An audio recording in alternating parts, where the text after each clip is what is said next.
Hi, everyone, and thank you so much for tuning in and joining us this evening.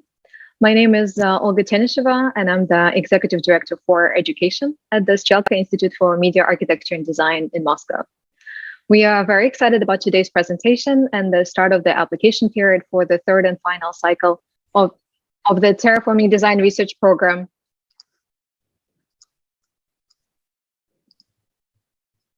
Before we begin, I would like to use this opportunity to thank everyone involved in the Terraforming initiative, the team at Strelka, our incredibly talented researchers who are now alumni, and our amazing group of visiting faculty for their contribution to our initiative. The format of today's event will be a presentation followed by an open Q&A session. I invite you all to use this opportunity to add your questions to the chat. Thank you once again for everyone for joining us today. And let's jump in. So allow me to introduce and welcome Benjamin Bratton, Program Director of the Terraforming at Strelka Institute.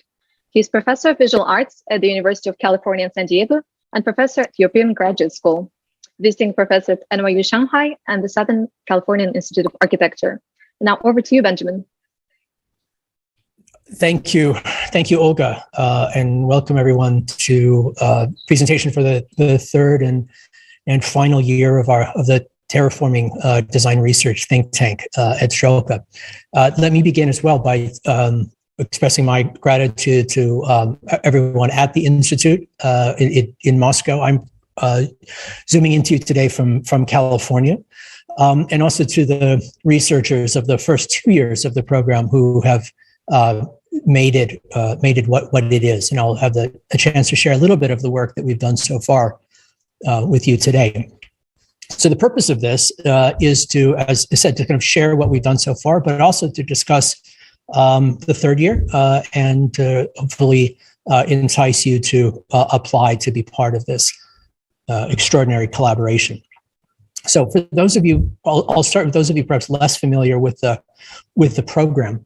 The conceit of the program is not about terraforming Mars or the moon, but rather it defines or names, points at the comprehensive project to fundamentally transform Earth's cities, technologies, and ecosystems to ensure that this planet will continue to be capable of supporting Earth-like life. A transformation that is geotechnological, ecological, and geopolitical all at once. And for this, what we call artificiality, astronomy, and automation form the basis of this vision plan for a kind of alternative and more viable planetarity. So in this sense, the program is, in a certain sense, a kind of design futures, urban design futures initiative. The first program we did, The New Normal, had as a kind of unofficial slogan, "The future has not been canceled," in response to Mark Fisher and others. Perhaps in many ways, the corollary for the terraforming program is that the future must be prevented. Instead of being something to accomplish by a acceleration of the status quo, the futures that we are heading towards must be prevented so that a different future might take place. And again, as mentioned for this, we see the technological, the political, and the ecological as deeply intertwined. But for that, in many respects, we allow for the possibility that fundamental shifts in geotechnologies are likely to precede the necessary and fundamental shifts in geopolitics. And you'll see that tension and leverage, if you like, in many of the projects which we'll discuss today. By example, for this, I recognize that in many respects, the problem of climate change being the kind of preeminent threat to the futures, the causal agent of the futures that must be presented, is itself an epistemological accomplishment of planetary scale computation. Without the massive array of sensors and data centers and models and simulations of the past, simulations of the future, the idea of climate change would not be possible. And for us, this also represents a better purpose, if you like, for what planetary scale computation and more generally what we call planetary sapience is for and how it might develop.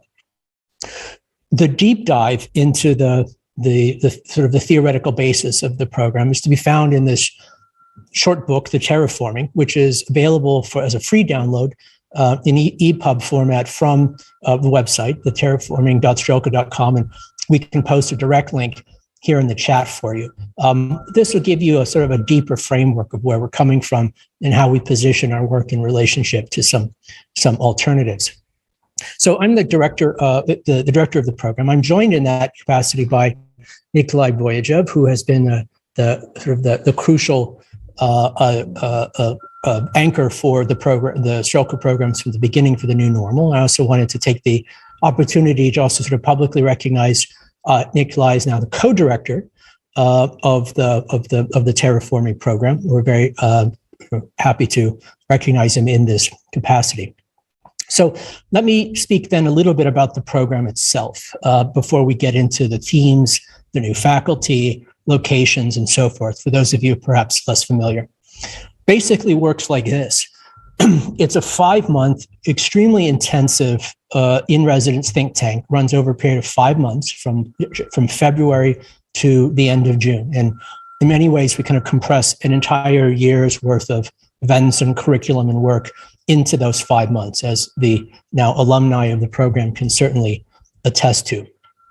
There is no tuition for the program. And in fact, we pay a stipend to the researchers to allow us for them to offset their basic costs and for us to be able to admit those who we think would be able to make the most important contribution to the program and for whom the program would benefit the most as well. The application period is now open as of today. And I'll talk a little bit today about the 4 new research themes that will organize the curriculum for the next 5 months we'll have together. First, though, a little bit about the cohort and the kind of community that you would be joining. Every year we have roughly 30 researchers, give or take. They are basically half Russian for CIS countries and half international. Roughly half of them have a professional architecture or urbanism degree and background, half everybody else, philosophers, filmmakers, data scientists, writers, science fiction authors, political scientists, economists, astrophysicists, nuclear scientists. We've had the whole gamut. And it's because of this deeply interdisciplinary community that we build that we're able to produce the kind of design research that we do. The cohort is also extremely international, diverse in this regard. Last year, we had 17 represented from 17 different countries out of a research cohort of 30, which is in fact typical for us. And roughly the cohort is half men and half women. So these are the first year cohort, divided into the final group projects. So over the course of the 5 months, everyone will have a chance to work with everybody else at least once. That is generally the plan. With about 6 weeks, 2 months left in the 5 months, we will divide everybody up into smaller teams, groups of 3, who will develop an original project. The groups of 3 we find to be a kind of ideal number. We take a lot of care in essence curating those arrangements, and that has been successful. Now, normally, as you probably know, the think tank takes place in residence at the Strelka Institute campus on the river in Moscow for the period of 5 months, beginning in February and going through June. Over the last 2 years, the first and second year of the terraforming, because of the pandemic realities, that has not been the case. Last year, we were a little bit nomadic. We were online, we were offline, we were in Yerevan, we were in Belgrade, we were in Istanbul. This year, it is our strong intention and hope to be offline in residence as much as possible, and as much as possible to bring people to Moscow for as much as the visa and epidemiological realities of the circumstance will allow for. Moscow. There's a red square, also the Strelka, the lovely Strelka bar overlooking the famous cathedral. We are looking at other locations in case Moscow is not going to be viable. We're not so certain yet. We are perhaps looking at Tbilisi in Georgia, a city with some of the most extraordinary collection of Soviet brutalist architecture you're able to find anywhere. We are also looking at Istanbul as another location for where we may relocate long term. The basic plan at this point, and again, this is a little bit of, we will try to land this as early as possible, is at the beginning of the program, we will convene together, offline, in person, for roughly 2 weeks, get to know each other, to begin the program.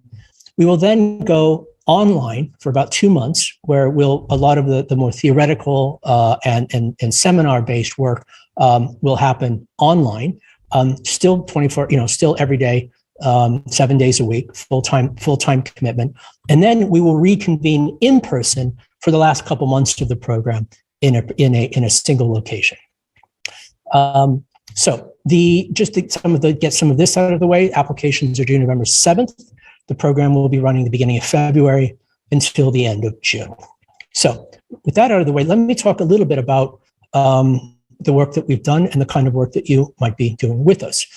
Any questions that you have about the application process, about the research, to watch the videos, there are now hours and hours of extraordinary work available if you're serious. You can find at terraforming.strelka.com. So as mentioned, over the course of the first 2 years, we developed a really extraordinary body of work of deeply informed, imaginative, creative design research, which is due to the tenacity, intelligence, and creativity of our extraordinary cohorts, and also to the faculty that we have joining us. We've managed to assemble, largely due to the reputation of the work that the researchers do, I think the best possible design research faculty that we could. I'll talk a little bit more over the course of the day of the people that we've added to this. So let me now take the bulk of the time talking about the new research themes and where the work that we've done in the past fits into this. The first one is what we call artificial environments. We are this year taking a turn, if you like, back towards the built environment, architecture, the urban, the enclosure, and habitation. For us, a viable terraforming, supporting a rational and equitable organization of planetary life, depends on the design of specific functional microenvironments for specific purposes, for dwelling, for production, for preservation.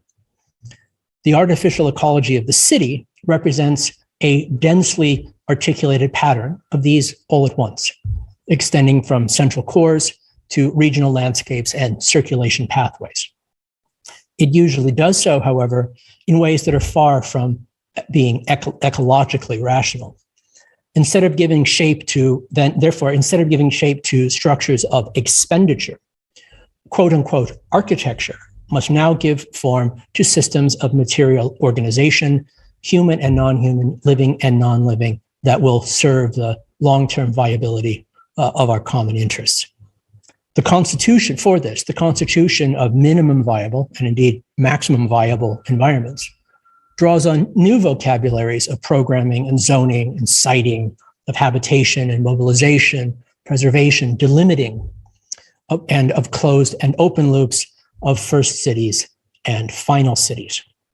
For this question of the artificiality of environment, one of the areas that we have been investigating in the beginning is kind of an expanded notion of automation.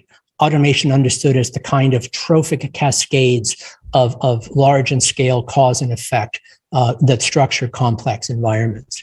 Also looking at the ways in which automation constitutes not a displacement or a replacement, but an augmentation of our own corporeality in the world itself.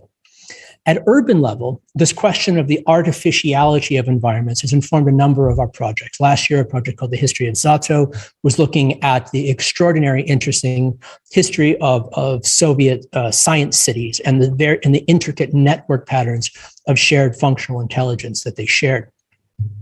At the scale of the landscape, the first year, Bury the Sky was looking at large-scale carbon capture in the North Siberia as a way in which to, again, rationally organize the artificiality of the common environment of a chemical atmosphere.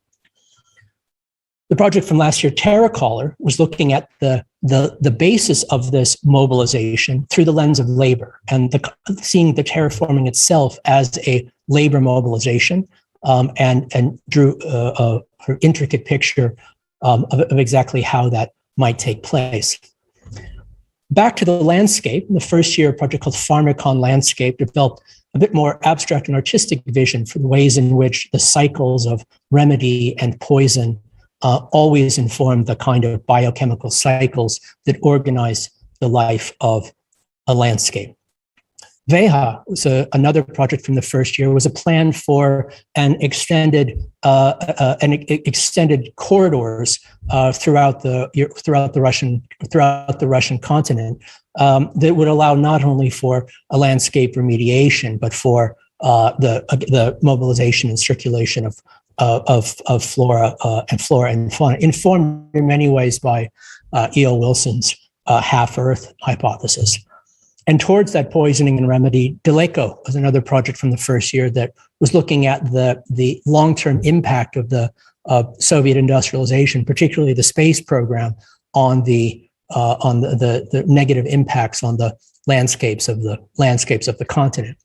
And finally, at the sort of the largest scale of an artificiality of environment, one of our remote research projects in the first year, the Macroengineering Reader by Jamie Boyd, provided a kind of map and glossary of the macroengineering mega projects that have historically and into the future constituted the kind of maximal form of a planetary artificiality.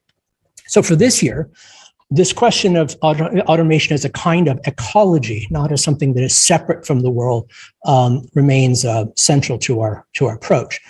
For this, one of our new faculty that we will be working with this year is Ken Goldberg, professor of robotics and art at UC Berkeley, and also the founder and CEO of one of the more interesting robotics companies called Ambi. Those of you who are veterans of the new media art scene will remember Ken's book, Robot in the Garden, about not only his telegarden project, but a number of other ways in which automation and robotics and ecology, living and non-living systems, come to be mediated through algorithmic automation. Ambi, as mentioned, is his new company, which is one of the sort of most interesting, as mentioned, sort of factory and production-based robotics companies going.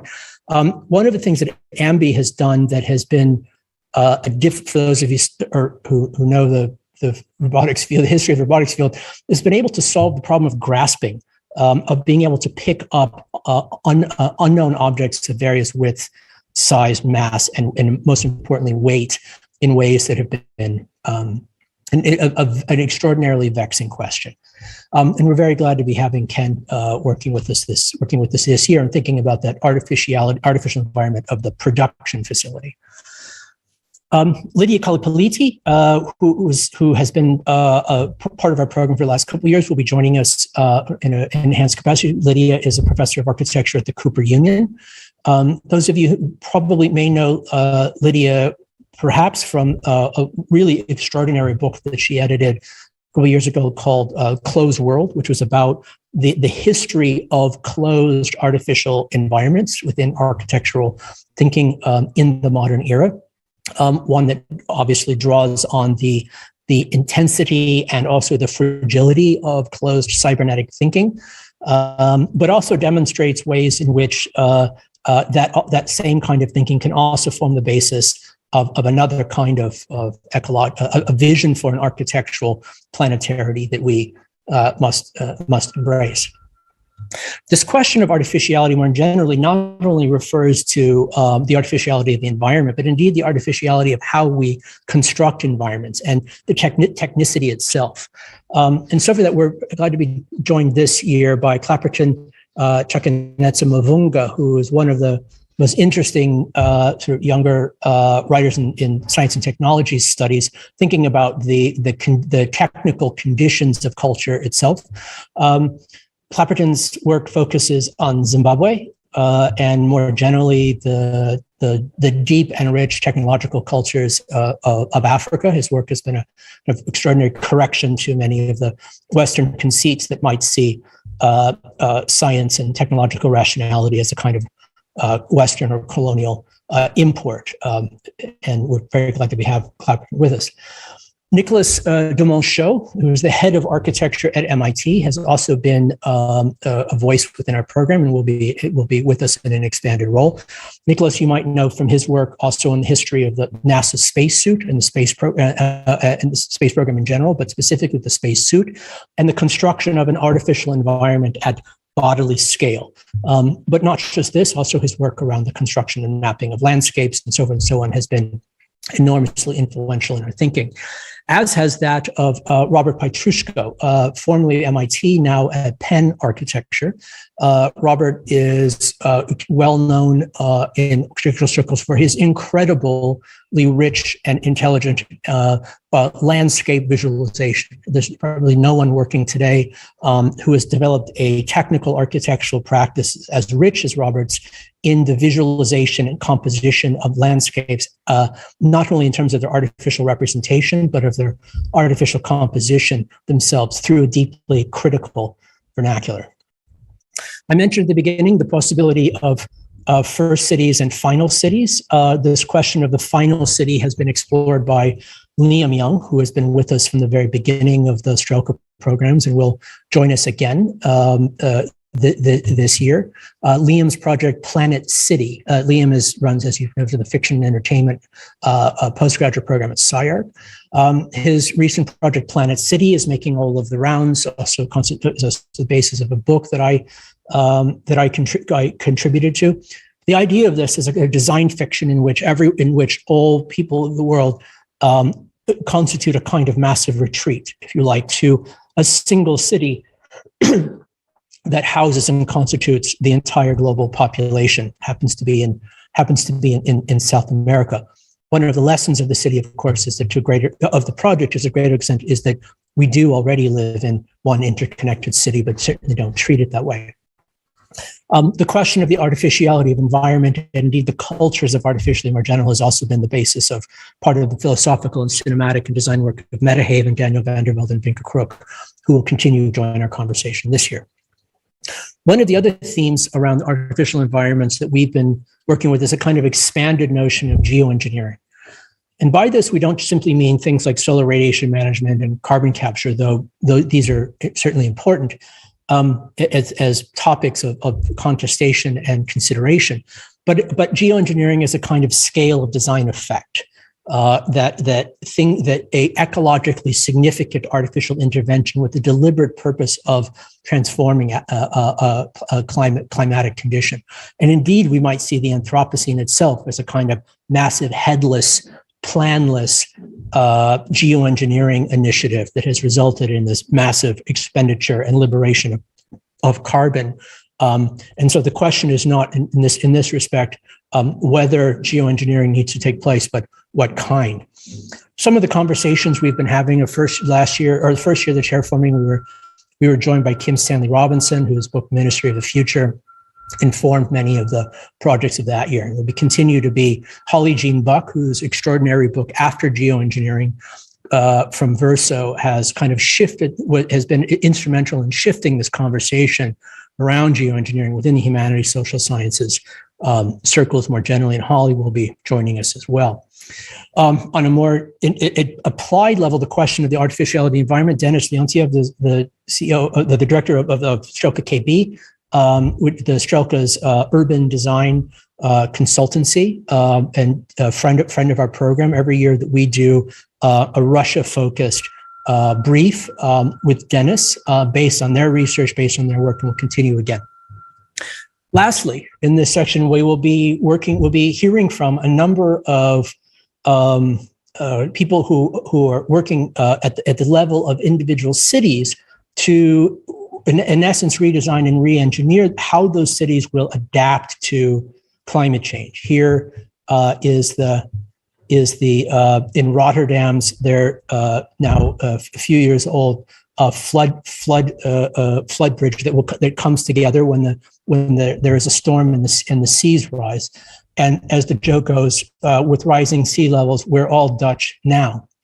But jokes aside, the question of the design of cities, we anticipate will and probably should for the coming century be focused on questions of adaptation. We'll be hearing from a number of people who are deeply involved in these projects. Now, transitioning to the next theme, one of the areas that and you see here with the question of urban design through urban governance, the question of governance itself, planetary governance in particular, has animated our research in profound ways. Indeed, last year we did an open call for projects around this. Some of the projects that we've done on this, last year we had a project called Future Premium, which was looking at the role of insurability and indeed uninsurability as a forcing effect in large-scale design.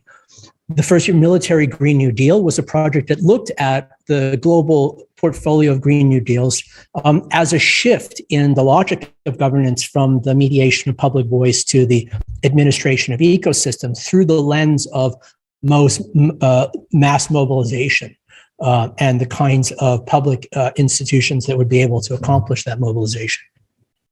Historically, we've had a platform Poesis was a project from last year that looked at the disconnect, if you like, between very large-scale platform systems in Eurasia, particularly in Russia and China, and the governing vision for what those large-scale platforms would do in relationship to what they actually did, and looking at the kind of indeterminate determinism of those platform systems in producing logics of governance, not only expressing logics of governance. And in this technical expression of logic of governance from the technicity on up, Fluxopia was another remote research project from the first year that was looking at protocols and standards within supply chains and urban systems as ways that organize kind of biochemical and ecological flows that those systems mediate. In addition to the open call, we also had one of our interim projects and in a colloquium we did last year on planetary governance, where we were joined by Holly, Ben Cerveny, Niels Gilman, Jonathan Blake mentions that on this particular question of planetary governance, and developed a number of interim projects that are all available online. And indeed, this year we'll be joined again by Niels Gilman from the Berggruen Institute. I show him here next to the Herzog and de Meuron's proposed campus in Los Angeles. Venkatesh Rao, one of the more interesting sort of online writers, the newsletter Breaking Smart, and probably know blog Ribbon Farm, particularly thinking around issues of technology and governance, and increasingly around stack thinking. Venkatesh did a extraordinary talk for us last year on AI that we'll have Venkatesh back. Ben Cerveny, who's also been a kind of core member of our program at the beginning, is the director of the Foundation for Public Code, which works with the CTOs and other urban administrations to develop the public service software infrastructure of their large cities, and indeed is director of a consortium of many of the Western Europe's cities. So this will be our area in this. Now, all of this is leading up to, in some ways, the second theme, which will be about not just governance and politics, but indeed astropolitics, what we call astropolitics. If geopolitics is defined by the organization of terrestrial states, astropolitics is and will be defined by the organization of Earth's atmosphere, its orbital layers, and indeed what lies just beyond. Today, those layers are drawn by satellites, by science and surveillance. But the political challenges of this century will be nothing if not planetary in scope, and so that scope itself will be politicized. But how so? There is no planetary without an extraplanetary, we argue. To truly grasp the figure of our astronomic perch is a kind of Copernican trauma by which the ground is not grounding, but a gravitational plane. And the night sky is not the heavens, but a time machine showing us light from years before the evolution of humans. So for this, the archaic distinction between down here and up there also fractures. terrestrial planetary and extraterrestrial planetary situate not a metaphysical inside and outside, but a living astronomical continuum. And because of this, the contemporary, among other things, the contemporary political renunciation of space as a fantasy, ultimately, we think will do less to prevent its wholesale exploitation than it will do to, in fact, guarantee it. Terraforming has always been meant more than the terra firma. It always adheres to both exploration and composition. So the question of terraforming in relation to astropolitics constitutes, again, layers of design, a continuum from the subterranean, oceanic, the terrestrial, the tropospheric, all the way up to the legal structures of space law, empty or full, no longer a part of a continuum, no longer a heaven. So a little bit about this here is I wanted to put this in. Here's our Strelka faculty, Daniel van der Velden from Metahaven, visiting the Mojave Spaceport in California a few years ago. If you begin the terraforming book, you go through this, you'll notice that the book begins with a discussion of the black hole image and the composition of a planetary sensing system that was capable of producing this image of the void around us. The planet, not a picture of the planet, but the planet as a sensory mechanism itself. So some of the projects that have been dealing with questions of astropolitics include Cosmos Necros from last year. It was an extraordinary history of death in space and the question of what constitutes this death and the boundary conditions of the terrestrial and the extraterrestrial, the boundary conditions of the living and non-living.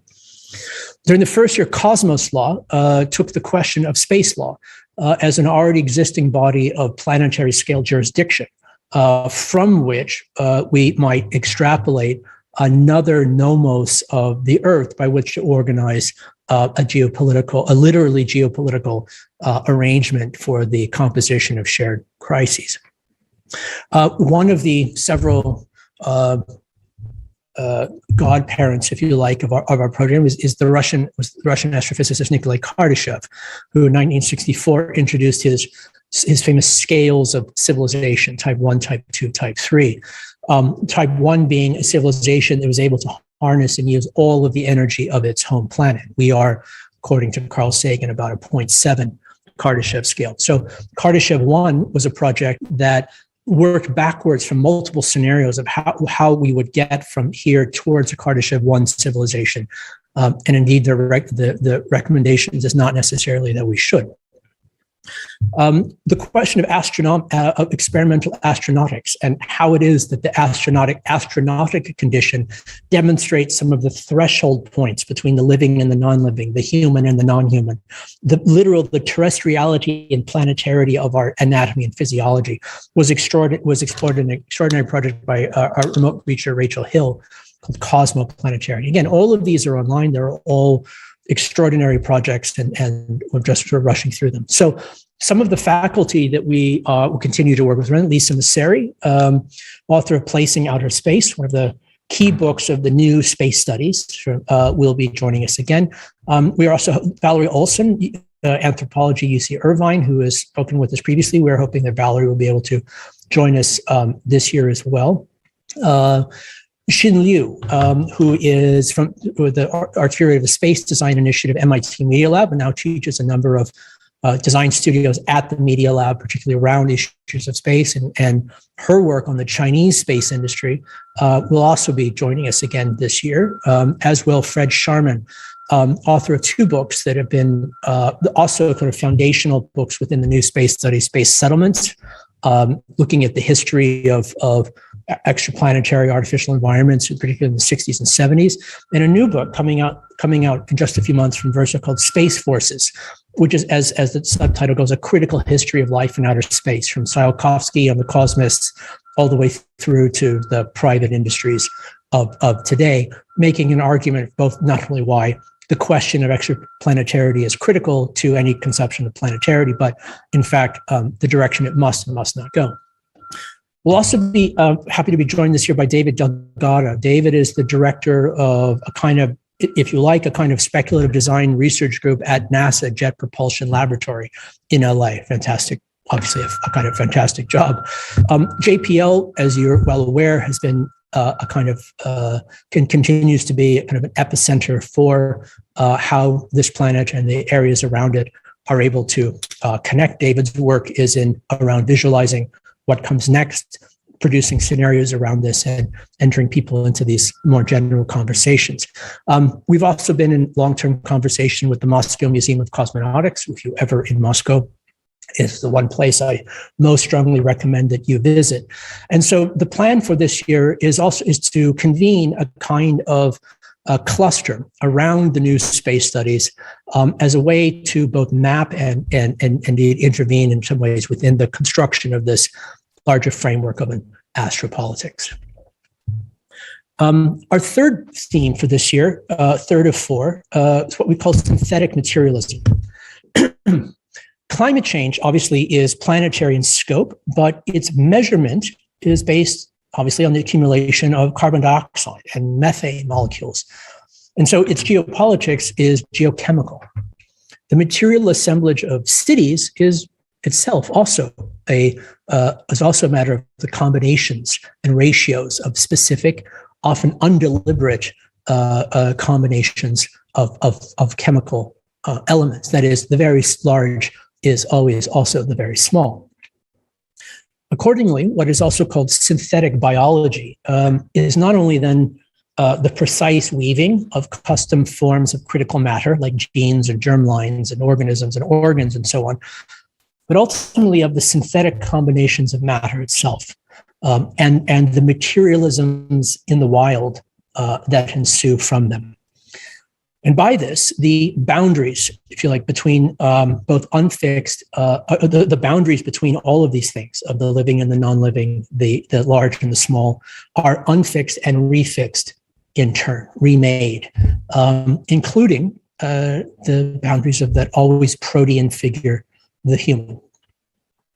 And so framed by this is none, at least for our purposes of the terraforming, is not an everything goes extravaganza, nor a bad faith naivete about the natural, but again, a more literally materialist materialism, one that extends to planetary geochemistry, energy, waste cycles, carbon capture and sequestration, surface heat refraction, macrobiomes and microbiomes all at once.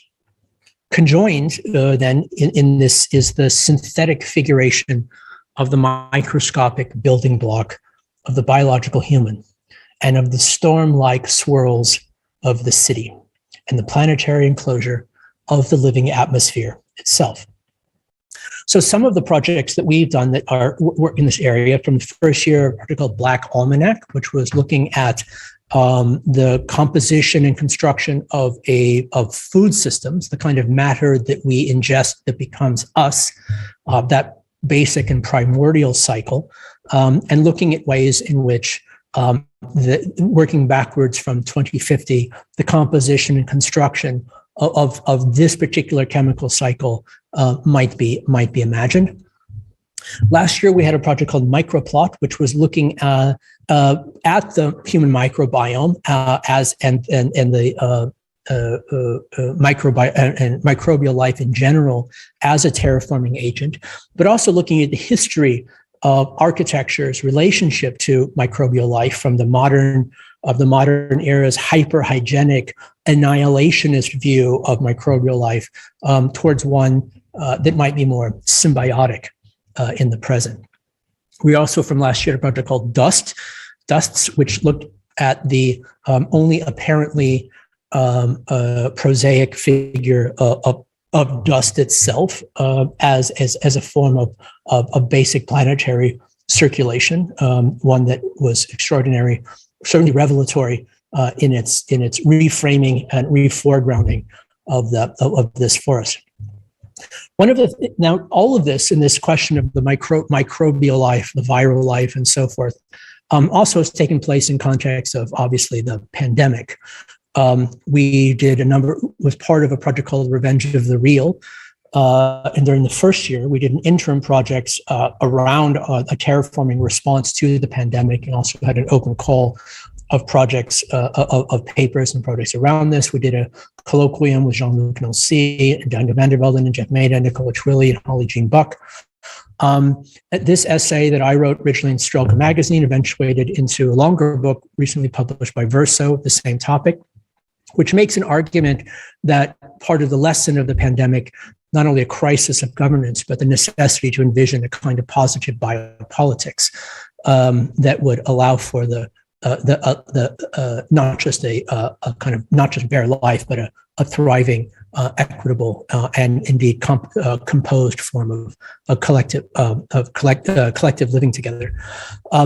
So some of the new part of the conversation we'll bring into this early next month. I'm doing a conversation with Audrey Tang, the digital minister of Taiwan. She was one of the instrumental in the development of Taiwan's comparatively successful response to the pandemic, particularly in the development of sensing and modeling mechanisms that allowed for an equitable collective self-composition. And it's our hope that we'll continue that conversation with the minister as part of our program next year. We will be joined by, speaking of synthetic biology, by Christina Agapakis. Christina Agapakis runs a extraordinarily interesting design group at Ginkgo Bioworks, who, as you know, will be having a big IPO around now. And Christina has been sort of at the forefront of ways in which design and synthetic biology and the understanding of living matter as a compositional material has been to play itself out. We're very glad that Christina will be joining our conversation. They will be addition to some of our other core faculty working around these questions of a synthetic materialism, including Helen Hester, author of Xenofeminism and a number of other related works. Jussi Parikka, whose work on the geology of media, the kind of deeply material forms of the composition of technical ecologies, has been extraordinarily influential for us, as well as Jeff Maida on the left, I think is on the left, might be the right, author with Nicola Twilley of Until Proven Safe, one of the more interesting, very short list of interesting books around history of quarantine and the urban response to urban response to the biochemical realities of our cities' assemblages. Lastly, then, for the themes will be what we call planetary sapience of our fourth. Based on, and this goes to the question of intelligence, natural intelligence, artificial intelligence, and the basis and agency of where the compositionality of the collective project of terraforming might come from, how it conceives that project and indeed acts upon it. So the question here in many ways is thinking about the ways in which natural intelligence and indeed intelligence has already been born into a kind of violence. And one that asks the question of, instead, what is planetary scale computation really for? By this, I mean that based on both terrestrial and space-based technologies, Earth sciences, as already mentioned, has allowed for historically unprecedented understanding of planetary ecological processes and also of their now precarious state, what we call climate change. So considered more broadly, this represents not just a greater awareness, but also the capacity for more deliberate and constructive composition of planetary conditions, which focuses the question, again, what is planetary scale computation, including artificial intelligence, really for? Global advertising or planetary epistemology?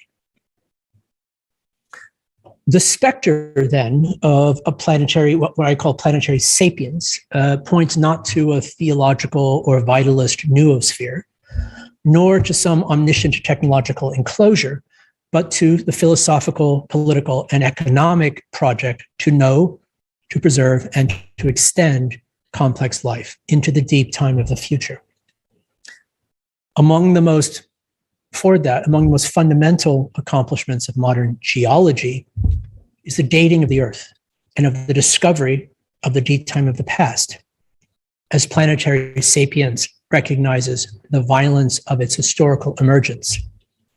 This prospect, as mentioned, of a deep time of the future is itself imperiled. The next century, we might say, will be animated by a culture war between those who believe that worlds create planets, a strong culturalist determinist position, and those who realize that planets create the possibility of worlds, the latter emerging from the former, a more strongly materialist position.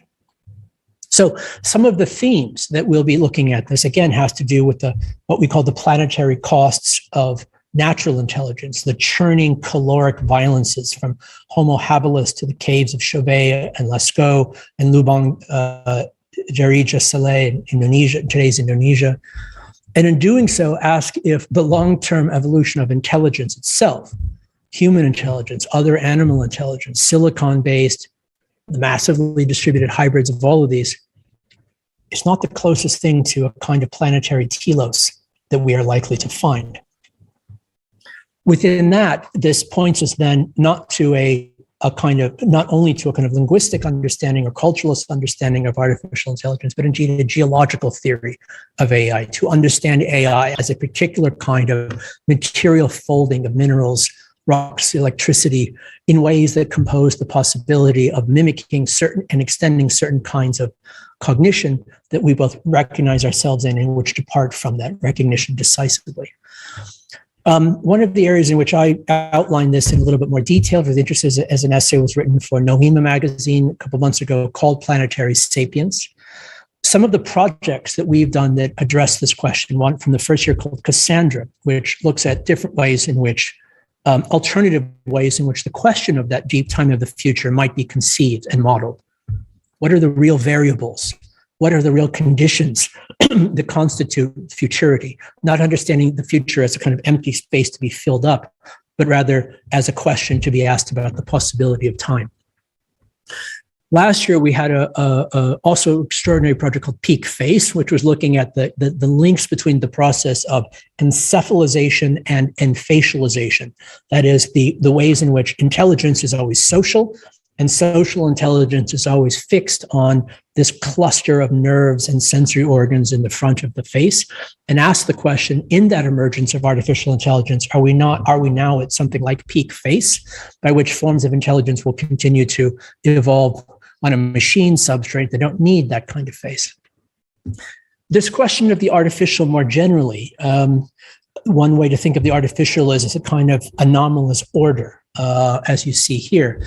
Another way of thinking about it is in relationship to what Herb Simon back in 1968 differentiated as the artificial and the synthetic. So for Simon, the question of the artificial was a kind of fakery. Example he gives of an artificial diamond that is actually just glass. It's nothing diamond about it, but it superficially appears to us as a diamond because it resembles it, versus a synthetic diamond, which is molecularly identical to one found in nature, and it really is a real diamond at the smallest and most integral levels, but was composed. And this distinction between the artificial and the synthetic also has implications for the way in which we might think about artificial and synthetic intelligence. One of the projects from last year called Sites of the Synthetic took this question of synthesis in another direction by looking at the famous AlphaGo game between Lee Sedol and AlphaGo. Famously, Alpha in move 37 in the second games, one in which Go makes this extraordinarily weird move that ends up changing the course of the game, and represented, at least to Sedol, an inkling of a capacity for creative innovation within the AI, not just a kind of mimicry. The project argued that in fact it was a move made in the subsequent game, move 78, Sedol move 78, in which, as Sedol puts it, he was able to make an equally innovative, peculiar, and unlikely move, which ended up winning that game because he had learned to see the Go board differently through the move of that AI in the previous game. This represents as a kind of lesson of the forms of synthesis of modes of intelligence, a different kind of synthetic intelligence that we might wish to anticipate. And so the project Sites of the Synthetic questions the ways in which those modes and moments of synthesis might be given and constrained and constructed through the context of particular sites. One of the sites and constraints for that moment might also be seen as language, artificial language. This is a picture from the Sony AI lab, which I took during one of the new normal visits there as well, showing an artificial or indeed synthetic language that evolved among some of the Sony robots there, where they would teach each other how to do things. And very quickly, the researchers they were unable to decipher any of this kind of construction as well. But what you see is this kind of condition of constraint of trying to solve a problem that is replicated through this universal solvent of linguistic signification, which has implications not only for the direction of AI more generally, but indeed for what we mean by language and semiosis, semiotics, signification, and meaning making more generally. This has been the basis of an ongoing conversation that I'm in with Blaise Aguirre-Iarcas, who directs the Cerebra group as part of Google Research, is also part of their initiative in natural language processing. And this question of synthetic language was also the basis of Blaise's keynote from the final thing last year, and he'll be joining us again as well. Some of the other faculty who've been working around issues of AI intelligence include the Iranian philosopher Reza Negarestani, who will be joining us again. Reza and I are also in the process of co-writing a dialogue together around these questions of scales of the artificial in relationship to intelligence. Stanley Chen, this Chinese science fiction writer who recently published a book co-written with Kai-Fu Lee called AI 2041, which is a kind of fiction, nonfiction mix looking at the future of AI in China from a Chinese perspective, will also be joining us again and talk a little bit about that book. Thomas Moynihan from Oxford, author of the book X-Risk, How Humanity Discovered Its Own Extinction, will take us through this question of the geological history of intelligence and ultimately what's at stake for the loss of the time of the future. During the first year of the program, we were joined by Holly Herndon and Matt Dryhurst, who talked to us a little bit about the role of AI in their creative practice. We hope to hear from them again. Lucas Lekavcian, who was the author of Introduction to Comparative Planetology, a book that we were published as part of the Terraforming book series, will also be joining us again. Lastly, we'll be adding, in terms of our faculty adds in this area of planetary sapience, we'll be joined by Tobias Rees. Tobias, formerly of Berggruen Institute, is now the director of the Transformations of the Human School, an initiative now based in San Francisco, inspired by the Stroka program in many respects, and we'll also be contributing. Tobias is published widely around questions of the history of the distinction between the natural and the artificial, and some of the cultural and philosophical questions about the composition of an intelligence in relationship to that dynamic. And so, to sum it up, in conclusion, we've added, I think, an extraordinary group to the list for this third and final year of the Terraforming. Taken all together, as mentioned, I think it represents a faculty as good as you're going to find it anywhere, and the opportunity to work closely with this group of people is something that I very much cherish, and has been really the keystone to the ongoing collaboration that myself and the research has been able to develop together. Finally, join us, please. We are, would love to consider your application in relationship to joining us for this final and perhaps ultimate version of the Terraforming program.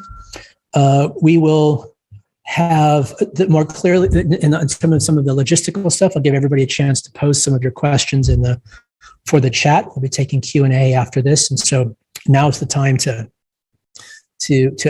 ask away on questions particularly about the curriculum, about the kind of work, the kinds of people we're looking for, anything else on your mind, not related to the application particulars. Those we can deal with in a different context.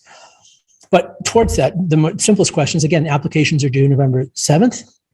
The program will run February through the end of June. We look forward to your contribution to how it is this provocation might be activated. The comprehensive project to fundamentally transform Earth cities, technologies, and ecosystems to ensure that the planet will be capable of supporting Earth-like life. artificiality, astronomy, automation form the basis of that alternative planetarity. Please run with it. Lastly, any information, questions you may have about the program, to watch the hours and hours of extraordinary of research that we've done to date, and the lectures and so forth, all to be found at terraforming.strelka.com. So I'm going to stop sharing, and we'll rotate to the Q&A section here as well. Let me begin by just saying some of the kind of more questions sort of every year having to do with kind of what kinds of researchers we're looking for, what kind of background. As mentioned, we are it's sort of half architects, half people with some architects, urbanism, or related design background, and half kind of everyone else. The way in which we compose the cohort is sort of akin to, we like to say, is a little bit like the invitations to a dinner party. It's about the mix. It's about the kind of different kinds of roles and personalities and interesting backgrounds that people might bring to the conversation. We don't do the application as a kind of, here is the standard criterion of excellence that we're looking for, and then we'll rank everyone from top to bottom in relationship to this, like a football league table or something like that. And if you're above this cutoff line, you're in. That's really not the way it works. We have granted admissions to people who with unusual CVs and unusual backgrounds, but they have something. They have something that they would bring to the program, something that they would get from the program that we felt would be really necessary. And we have not accepted people who, frankly, in other kinds of contexts, have the kind of CV that would allow them to be snatched up. And so I say all of this in to encourage you that the most fundamental criterion that we have has to do with your compatibility and your motivation. In terms of the portfolio, there is no one right way to do the portfolio. If you're a writer, show us your writing. Don't try to, draw some buildings. If you're a filmmaker, show us your films. We always admit filmmakers every year, who have intense talent with this as well. Show us your reel. If you're show us what you are most good at, because the reason we would admit you is because you would be able to bring that to the table. Okay, so let me then just address any of the big questions, little questions, medium questions you might have. Are topics defined by groups or by you? I assume what you mean is the sort of the topics for the final group projects at the end, with like the examples that I've kind of shown you there as well. And frankly, it's a bit of both. But really, it's with the groups themselves. Is by the time we get to that 2-month mark in the program, where everyone is divided into the 3-team groups, you're kind of wound up with the discourse so tightly that you've got lots and lots of ideas. You've done tons of charrettes. I should also say that by the time you get to the final project, you've done dozens of charrettes together. And so that muscle memory of turning the discourse into a project is something that is well honed. By the time we get to this, the groups themselves will come up with the original idea, and then in a kind of Socratic, kind of dialogue with myself and with Nikolai and with other faculty, this idea will get honed. Sometimes a group they'll have an idea from day one and they follow through to the very end, and it's great. Sometimes groups are a little bit struggling at the beginning, and it's only about halfway through that all the pieces come together and there's an explosion, and it's one of the best projects. It's always irregular in this regard. There is no one path that seems to work. But in general, that's the idea. So one thing I should say is we're not looking for people to come to the program with a project idea and say, here's my idea. I'm going to be here for the 5 months as a residency, and I will develop the idea. The idea and the project is developed in the context of the program. It emerges from the program itself, but it is generally originated from the groups themselves. Hello, Rachel. How would you define preservation in the context of planetary and terraforming? It seems to be a paradox. Preservation is the continuation of existing cities as opposed to the destruction and reinvention, which is its own, which is its own resilience. It might seem like a paradox, but I think for us it's not. There is only one planet. The ecology is as it is. Its cycles are as they are. The question is how it is, what constitutes the structure and organization and compositionality of those cycles, which may have to do, and let me give you an example of this. Particularly during the first year of the program, one of the key sort of thought experiments and ideas that we were working with a lot was the half-Earth hypothesis by the biologist Edward O. Wilson.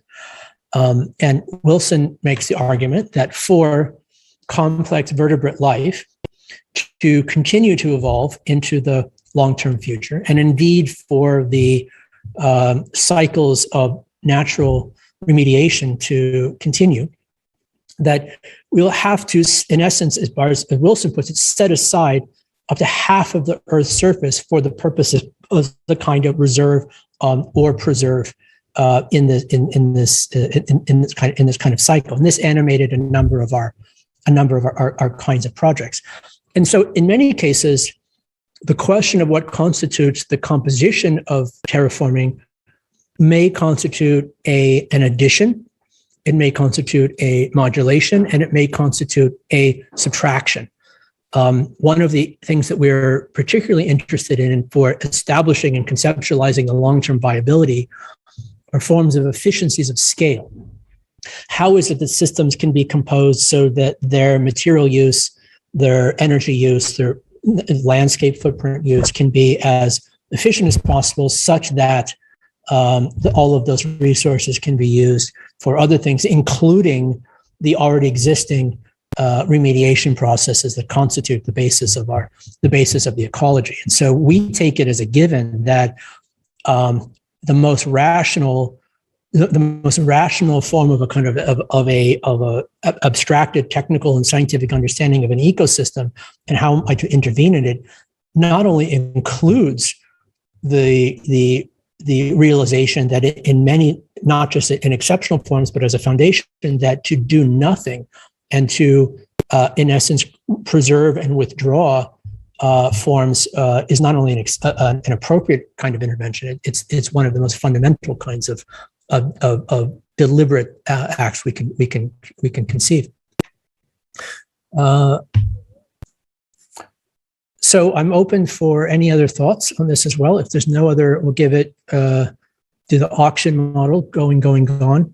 If there are no other questions, please reach out to, go to the terraforming.strelka.com. You'll be able to download the book. You'll find the videos of all of the previous projects. You'll be able to go through the application process, be able to contact the staff who will help you through all of this kind of process. And we look forward to meeting with you, look forward to working with you. I should say that if you've applied in the past and you weren't accepted to one of the other projects, don't be discouraged. In many cases, this is all part of the process. And so we very much encourage you to apply again. Okay, so one additional question. Are the excursions, if the online offline program is possible, planned for the whole group together, or are we independent for each project? Now, generally the whole group together. The way in which we've done, we keep the cohort together. Again, because of just the reality of the situation, we're having to be a little bit nimble, but the idea is that we will all be together at the beginning of the program for a couple of weeks. I'll be there with you, and we will establish the foundation of the discourse that we have together, get to know each other, establish some of the really crucial personal relationships that form the basis of the conversation. We'll then go into an online mode where some of the seminars will be done remotely, and then we will all reconvene in location to be determined for the last third, roughly, of the program. perhaps a bit more, depending on other kinds of variables. And so we'll be together as a group that whole time.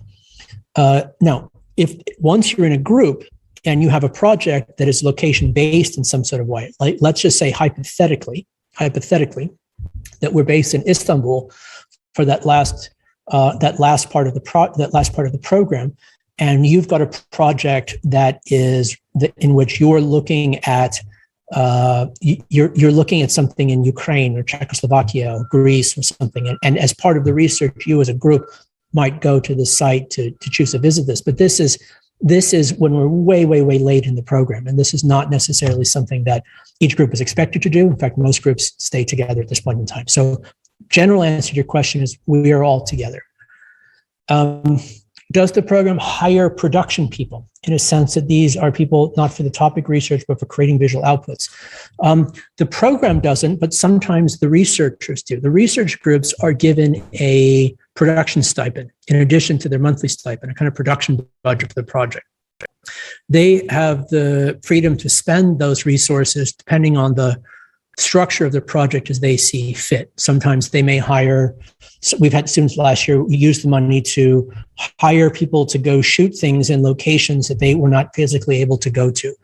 You might hire someone who has particular programming skills or After Effects composition skills or something that is a kind of purpose-based addition to the team that they are able to bring people out for. And so that's on a team-by-team basis. And so we obviously help facilitate some of those things. In many cases, the groups bring in people that they already feel comfortable working with. All right, if there are no more questions, it's been a pleasure to share the outline of this third final year of the terraforming with you. We have big plans for what may come after all of this, but that's all to be determined. Stay tuned, as they say, for all of that. We have an extraordinary group of faculty. We have an extraordinary cohort. If of all the things that you could say is we spend the 5 months doing, I think, and if you talk to our alumni, please do talk to our alumni. The kind of professional and personal transformation of being part of the program has been extraordinarily successful. Hold on a second. During the online part, where will the cohort stay? Where you like. In many cases, we've had, like last year, we had a cohort. Last year we began the program in Istanbul, and many people stayed together. They stayed in that city and they rented places and they lived together and they rented. This is available for you to self-organize. In fact, we would strongly encourage that in general, that people would choose that kind of location to stay together and to do so. But this is again something that will you can address in the meantime. How many hours a day will we expect to dedicate to the program if accepted? Is it really a 7-day-a-week engagement? Roughly. I mean, it is. Yeah. We give you days off here and there. Sometimes it's 5 days a week. Sometimes it's 6 days a week. Occasionally occasionally if we've just finished up a big project, an assignment, we've done a colloquium, there might be 2 or 3 days off for everybody to, shower and do your laundry and take a deep breath and everything. We don't want to burn people out, but it's a full-time commitment. It's not something you can do if you have another job. It's not something you can do if you're in school somewhere else. It's a full-time thing, but it's worth it. The conversations and the development of the project that you will take place is kind of a function of this of all of that. And so, in terms of hours per day, it kind of depends on the day. Towards the end of the program, when we're developing the projects, it's pretty much all hands on deck until it's done, as our alumni can tell you. During the seminar phase, there's readings to be done, there's discussions to be done. So it is a full-time commitment for the period of that 5 months. But again, we do provide the researchers a stipend to offset some of the costs and hopefully make it possible for anyone who applies and we'd like to accept to be able to participate financially. Okay, so if there's no more questions, let me then pass it back to Olga. And thank you very much for joining us today. Hi, everyone, and thank you again, Benjamin, for the presentation. I just wanted to remind everyone who's watching this to sign up to our newsletter, as we'll be announcing more specifics for kind of the program format, the locations, and the schedule, both for the application process, but also the program itself. And one of the frequent questions is also the type of participation that we welcome in the program. And currently it's a single track. So all the participants are invited for full-time engagement with the program. So they're not remote participation or kind of partial participation for specific modules. But as we wrap up the third and final year of the Terraforming, we'll be announcing kind of other special projects that will allow you to engage with the content that comes out of the program. So we'll be broadcasting and showcasing the result of the program, having some publishing initiatives, and hopefully public events as well. So stay tuned. As Benjamin mentioned, the application deadline is November 7th, and all the information is on the website, which we will continue to update as more specifics become known to everyone. So thanks again for joining us, and have a wonderful rest of the evening. Bye.